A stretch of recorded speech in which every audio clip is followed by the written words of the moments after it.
बिस्मिल्लाहिर्रहमानिर्रहीम। Rice coaching academy की तरफ से मैं मुखातिब हूँ और आज जो हमारा एक और जेके का फुल लेंथ पेपर को हम सॉल्व करेंगे।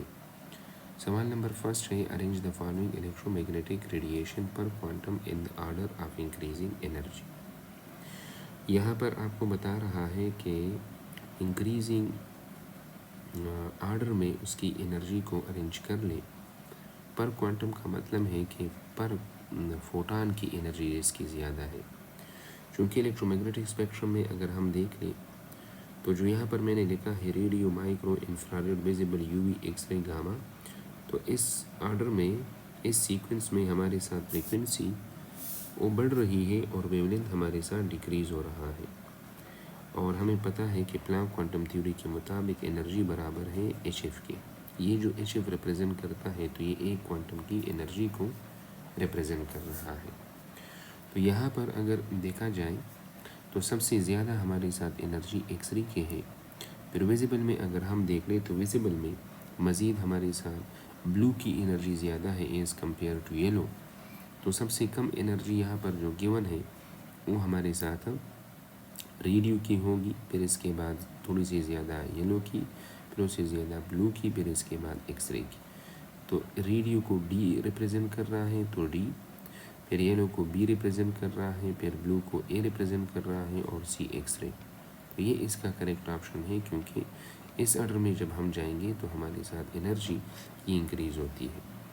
तो हमारे साथ फ्रिक्वेंसी जिसकी ज़्यादा होगी तो उसकी एनर्जी भी हमारे साथ ज़्यादा होगी। और ये जो बात मैं कर रहा हूँ according to the Planck quantum theory, क्योंकि प्लैंक क्वांटम थ्योरी के मुताबिक एनर्जी बराबर है NHF के। यहाँ पर HF एक फोटान की एनर्जी को रिप्रेजेंट करता है और इन उस फोटानों की तादाद को। क्योंकि जिस तरह हम कहते हैं कि हमारे साथ एक कंटेनर है और इसमें हमारे साथ पानी के ज़र्रात हैं, तो ऐसे पानी के कतरे और बूंदें जो हैं वो निकल रही है। तो इस तरह ये हमारे साथ सोर्स ऑफ रेडिएशन है। तो इससे भी हमारे साथ वो जो बूंदें निकल रही हैं, जो कतरे निकल रही हैं, तो उन कतरों को हम फोटान बोलते हैं। तो एक एक कतरे की जो एनर्जी है वो HF है और ये जो हमारे साथ जितनी भी कतरे हैं तो इनको हम रिप्रेजेंट करते हैं इनसे। फिर दूसरा सवाल है, the magnetic field in A transverse electromagnetic wave has a peak value of 20 nano Tesla. The peak value of the electric field strength is. तो हमारे साथ इलेक्ट्रोमैग्नेटिक वेव का जो फार्मूला है वो है C is equal to E0 divided by V0। यहाँ पर E0 रिप्रेजेंट करता है इलेक्ट्रिक फील्ड की पीक वैल्यू को और V0 रिप्रेजेंट करता है मैग्नेटिक फील्ड को रिप्रेजेंट करता है। तो इलेक्ट्रिक फील्ड किसके बराबर होगा? Magnetic field multiplied by the speed of light. तो मैग्नेटिक फील्ड की वैल्यू हमें गिवन है 20 नैनो टेस्ला और स्पीड ऑफ इलेक्ट्रोमैग्नेटिक वेव वो हमारे साथ ये है।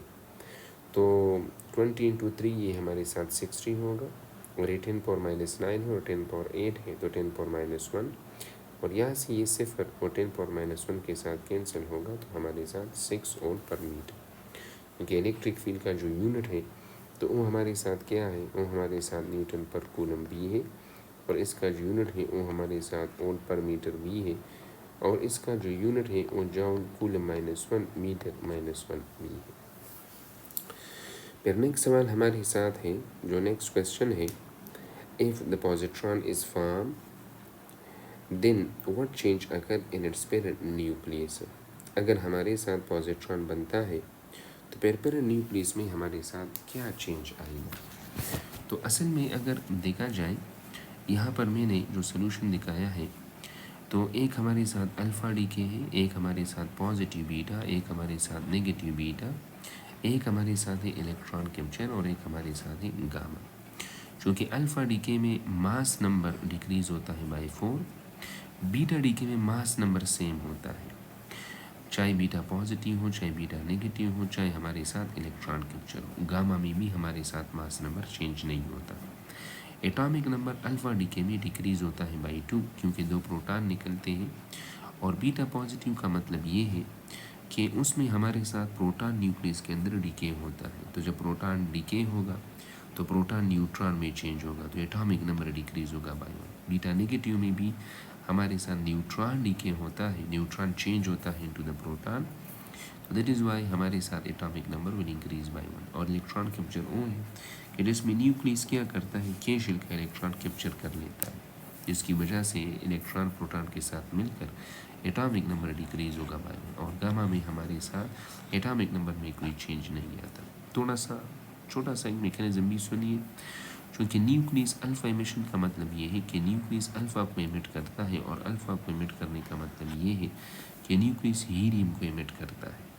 बीटा पॉजिटिव का मतलब ये है कि प्रोटॉन न्यूक्लियस के अंदर चेंज होता है इनटू द न्यूट्रॉन, और बीटा नेगेटिव का मतलब ये है कि या तो एक फ्री न्यूट्रॉन चेंज होगा प्रोटॉन में, या न्यूक्लियस के अंदर न्यूट्रॉन प्रोटॉन में चेंज होता है, तो एटॉमिक नंबर हमारे साथ बढ़ेगा। क्योंकि प्रोटॉन को बनाने का मतलब ये है कि the number of proton increase, और न्यूक्लियस जब इलेक्ट्रॉनों को कैप्चर करता है तो प्रोटॉन और इलेक्ट्रॉन कंबाइन होकर न्यूट्रॉन बनाते हैं।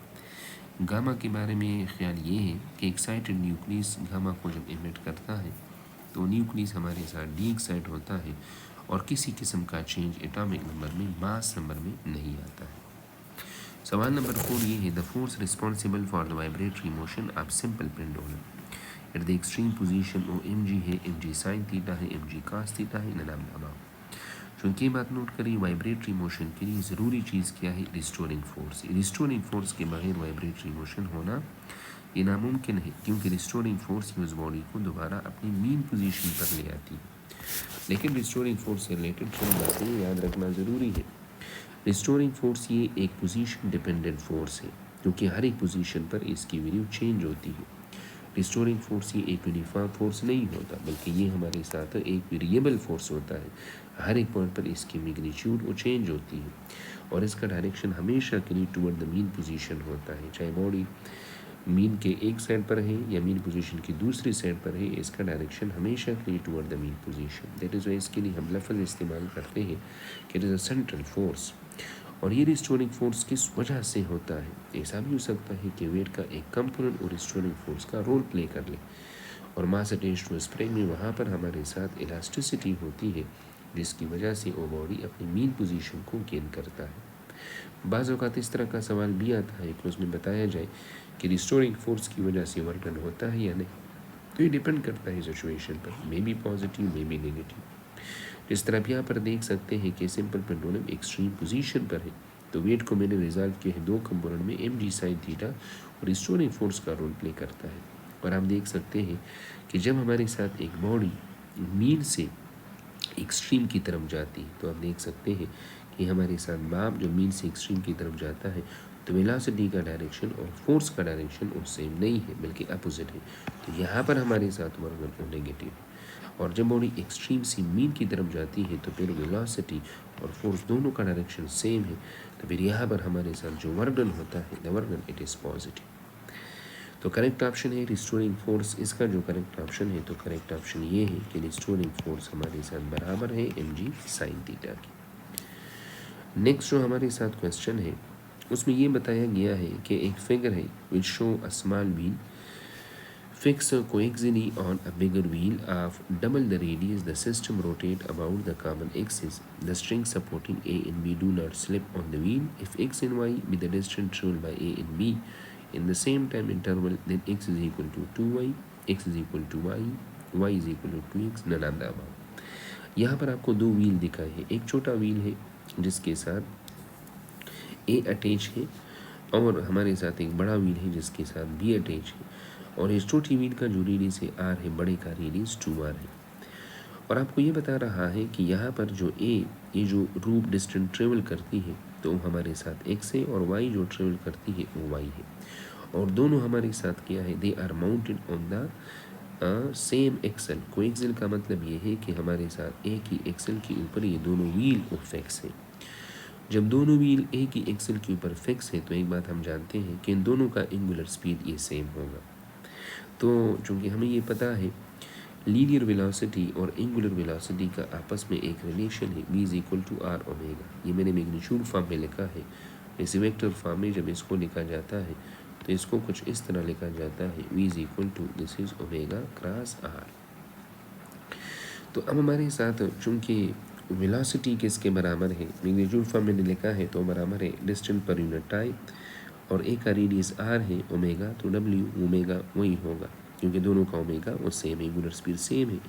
तो x किसके बराबर होगा, आर ओमेगा टी की। b के लिए जब हम ये स्पीड निकालते हैं तो फिर से ये फार्मूला, लेकिन यहाँ पर रेडियस की जगह पर मैं पुटिंग करूँगा this is 2r and y is equal to 2r omega T. चूँकि r ओमेगा टी अगर आप देख लें तो ये x के बराबर है, तो करेक्ट ऑप्शन होगा y is equal to 2x। तो एक तरीका तो ये है कि इससे कर लें। दूसरा तरीका इससे भी आसान है, चूँकि दोनों का एंगुलर स्पीड तो सेम है, क्योंकि ये हमारे साथ फिक्स है और दोनों हमारे साथ एक ही एक्सल के साथ फिक्स है जो घूम रहे हैं with the same angular velocity. तो एंगुलर वेलोसिटी का फार्मूला है angular displacement per unit time, the change in angular displacement per unit time. तो यहाँ पर हमारे साथ थीटा किसके बराबर है, हमें ये पता है कि angular displacement is equal to X divided by R. तो यहाँ पर ए जो डिस्टेंस स्कोर करती है वो x है और b के लिए वो हमारे साथ y है। तो मुझे x चाहिए, तो हम ऐसा करेंगे कि a का रेडियस r है और b का रेडियस वो r नहीं है बल्कि वो 2r है। तो r और r कैंसिल होगा, तो x बराबर होगा y डिवाइडेड बाई 2 या y is equal to 2x। Question number 6 है, what will be the heat conduction rate per unit area. What will be the heat conduction rate per unit area through a wall of the thickness 0.1 meter and the thermal conductivity of 1 watt per meter per Kelvin if a temperature difference of 20 centigrade is maintained across the wall। चूँकि यहाँ पर हमें जो चीज़ पूछा गया है, देखिए यहाँ पर टेम्परेचर डिफरेंस हमें गिवन है, हमें एक दीवार गिवन है जिसका थिकनेस 0.1 मीटर है और थर्मल कंडक्टिविटी भी हमें गिवन है। तीन चीज़ें हमें गिवन है और पूछा गया है the heat conduction rate per unit area. तो देखिए सवाल को समझते हैं। यहाँ पर असल में जो फार्मूले इस्तेमाल होता है उसको बोलते हैं the Fourier law of heat conduction. Fourier का एक कानून है कि जब हमारे साथ ये एक दीवार है, ये हमारे साथ कोई भी एक मटेरियल है जिसका थिकनेस 0.1 मीटर है और इससे हीट जो है वो फ्लो कर रहा है, लेकिन मैकेनिज़्म जो हमारे साथ है वो कंडक्शन वाला मैकेनिज़्म है। एक यूनिट एरिया से जो हीट फ्लो करता है तो इसके लिए हम लफ्ज़ इस्तेमाल करते हैं हीट फ्लक्स, जिसको क्यू से हम रिप्रेजेंट करते हैं। और ज़ाहिरी बात हीट फ्लो करता है फ्रॉम द हाई टेम्परेचर से लो टेम्परेचर की तरफ ये फ्लो करता है। तो यहाँ पर बता रहा है कि हमारे साथ इनका जो आपस में टेम्परेचर डिफरेंस है और टेम्परेचर डिफरेंस हमारे साथ 20 सेंटीग्रेड है। तो ये हमारे साथ जो इक्वेशन इस्तेमाल होता है, क्यू से मुराद है हीट फ्लक्स, के कंडक्टिविटी है, डेल्टा टी से मुराद चेंज इन टेम्परेचर और डेल्टा एक्स हमारे साथ और थिकनेस शो करता है। और माइनस साइन हमने इस वजह से लगाया है कि यूजुअली हमारे साथ हीट फ्लो करती है हाई टेम्परेचर से लो टेम्परेचर की तरफ। एक बात नोट कर लें कि 1 सेंटीग्रेड टेम्परेचर का जो चेंज है वो 1 केल्विन चेंज के बराबर है, क्योंकि हमें पता है कि सेंटीग्रेड के स्केल पर भी हमारे साथ नंबर ऑफ डिवीजन वो 100 है और केल्विन पर भी हमारे साथ वो 100 है। 1 सेंटीग्रेड टेम्परेचर जो है वो 1 केल्विन के बराबर तो नहीं है, लेकिन 1 सेंटीग्रेड चेंज इन टेम्परेचर वो हमारे साथ 1 केल्विन चेंज इन टेम्परेचर के बराबर है। तो यहाँ पर चूँकि टेम्परेचर चेंज 20 सेंटीग्रेड है तो इसकी जगह पर मैं 20 केल्विन पुट कर सकता हूँ। डेल्टा एक्स रिप्रेजेंट करता है थिकनेस ऑफ द मटेरियल को। तो फार्मूला ये होगा, क्योंकि मुझे मैग्नीट्यूड चाहिए तो माइनस साइन की कोई ज़रूरत नहीं है, तो मैंने के की वैल्यू डाली है। फिर ये मेरे साथ 20 के जो मैंने लिखा है तो ये हमारे साथ चेंज इन टेम्परेचर है और थिकनेस हमारे साथ 0.1 है। तो हमारे साथ जो जवाब होगा 20 को अगर आप 0.1 से तकसीम कर लें तो जवाब हमारे साथ है दिस इज़ 200 वाट पर मीटर स्क्वायर। फिर नेक्स्ट हमारे साथ जो सवाल है, the power of 10 kilowatt lift a weight of 200 kilogram to a height of 40 metre, time taken is. देखिए आपको ये बता रहा है कि हमारे साथ कोई भी एक मशीन है, एक डिवाइस है, जो भी चीज़ है, तो बता रहा है कि इसका जो पावर है द पावर इज़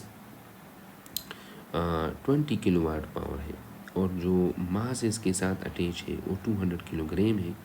जिस बुलंदी तक ले जाया जा रहा है वो 40 मीटर है और जी आप 10 मीटर पर सेकंड स्क्वायर ले लें। और पूछा गया है टाइम के बारे में, तो फार्मूला है power is equal to mgh divided by T. यहाँ पर टाइम पूछा गया है तो टाइम और पावर का आपस में क्रॉस मल्टीप्लिकेशन कर लें, तो हमारे साथ जो फार्मूला बनेगा mgh डिवाइडेड बाई पी।